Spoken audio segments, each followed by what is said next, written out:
ఎన్నికల సమయంలో కాంగ్రెస్ అదే సమయంలో పిసిసి అధ్యక్షుడిగా రేవంత్ రెడ్డి గారు ఉన్న సమయంలో వికలాంగులకు ఎన్ని రూపాయలుగా హామీలు ఇచ్చాడో ఆ హామీలను రేవంత్ రెడ్డి గారి సర్కార్ గాలి కొదిలేసింది. మేము అమలు చేయకపోయినా మాకేం కాదని చెప్పి రేవంత్ రెడ్డి గారి సర్కార్ అనుకుంటుంది. 18 నెలలు గడిచిపోయినాయి. ఈ విషయంలో ప్రతిపక్ష పార్టీలు కూడా ఈ వికలాంగుల సమాజాన్ని ఆసరా పెన్షన్దారులందరినీ మీరు మోసం చేసిండ్రని చెప్పి ఒక మాట కూడా ప్రతిపక్షాలు అంటలేవు.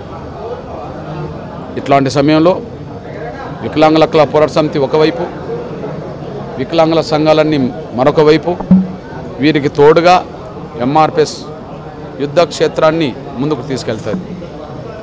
ఈ విషయంలో ప్రధానంగా పెన్షన్లు పెంచే విషయం నుంచి మొదలుకుంటే, స్థానిక సంస్థల్లో రాజకీయ ప్రాతినిధ్యం మొదలుకుంటే, బ్యాక్లాగ్ పోస్టులు భర్తీ చేయాలనే అంశంతో మొదలుకుంటే, ఆర్టీసీ బస్ ప్రయాణంలో వికలాంగులకు ఇచ్చిన హామీ ఏదైతే ఉన్నదో ఉచిత బస్ ప్రయాణం హామీ నుంచి మొదలుకుంటే మొత్తం 20 ప్రధాన అంశాలని రాష్ట్ర ప్రభుత్వం దృష్టికి ఈరోజు మీ ద్వారా, మీడియా ద్వారా ప్రభుత్వం దృష్టికి, సమాజం దృష్టికి తీసుకొచ్చాం.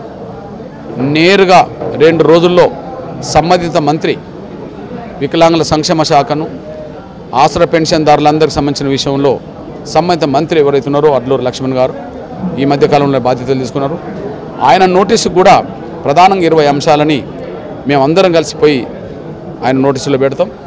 ఈ విషయంలో ఇక ఆలస్యం చేయొద్దని చెప్పి పెన్షన్ పెంచే విషయం నుంచి మొదలుకుంటే 20 అంశాలు ఏదైతే మేము ముందుకు తీసుకెళ్తున్నామో ఆలస్యం చేయకుండా పరిష్కారం కావాలని చెప్పి మేము కోరుతాం. జూలై 1, 2, 3 తారీఖుల్లో ఈ అంశాలన్నీ పరిష్కరించే దిశగా ముందుకు రావాలని కోరుతాం. అయినప్పటికీ నిర్లక్ష్యం చేసిండ్రు అనుకుందాం.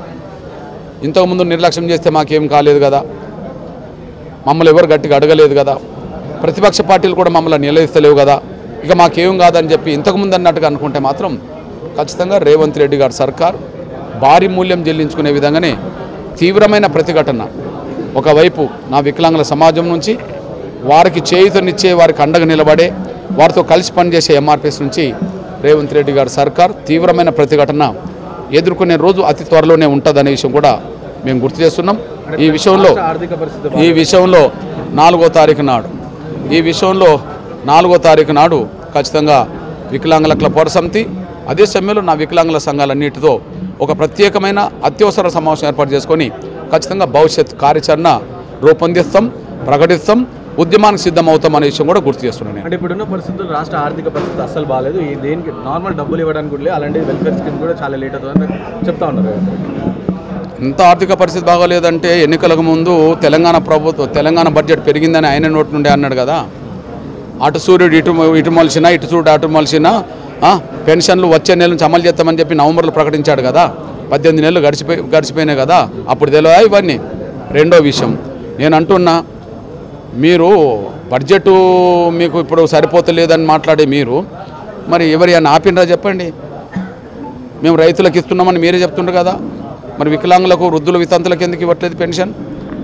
పోనీ మీ ఎమ్మెల్యేల జీతాలు ఏమైనా నెల రోజులు ఆపుకున్నారా? మాకు బడ్జెట్ లేదు కాబట్టి మా ఎమ్మెల్యేలకు జీతాలు వద్దని చెప్పి మీరేమైనా చెప్తున్నారా?